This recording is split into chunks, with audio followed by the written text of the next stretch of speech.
Many of you have heard about Silicon Valley Bank, which is facing severe difficulty in repaying its depositors. There was no fraud in the bank. Conduct was also good. But the question is, what was wrong? The one word answer is poor risk management. Let's understand how. Due to the pandemic, economic activities were very slow.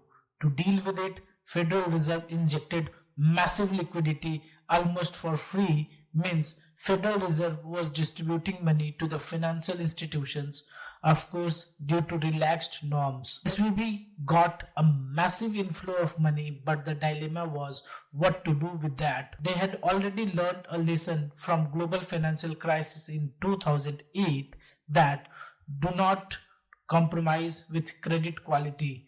They decided not to go for reckless lending. They invested huge money in debt securities at the lower interest rate. Here we need to understand two concepts. For example, suppose you bought an equity share of TCS at 1000 rupees. I also bought an equity share of TCS at 1000 rupees. We both are well informed that TCS CEO Rajesh Gopinathan has resigned. Since the resignation was sudden, the market will definitely react in a negative way owing to the transition of the top management and some market speculations. We both are aware of these facts and we both are confident that the company will bounce back after temporary correction. You invested your 1000 rupees by borrowing from your friend and your friend is asking you to return the money immediately like depositors. Then you sold that equity share of TCS at loss, say 950 rupees due to urgency, and you managed the remaining 50 rupees somehow from your own sources and returned it to your friend. In my case, I hold that TCS share for few more days and sold it at 1100. In this case, timing and liquidity were the most important factors for the loss and gain. Now, the second concept. The relationship between a bond's price and interest rate is inversely proportional.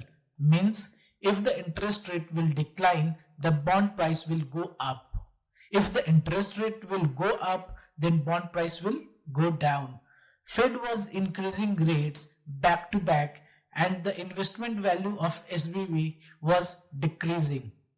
SVB management had not done risk assessment properly and just focused on enhancing profit. They heavily compromised with liquidity and volatility. Due to interest rate hike by Federal Reserve, the bond price decreased sharply. The market came to know that SVB is selling bonds at lower prices and booking losses to repay depositors, and on the other side planning to raise funds. The information came into the public domain and ended up with bankruptcy due to bank run. A bank run happens when the mass depositors are approaching to the bank to withdraw their funds. Thanks for watching.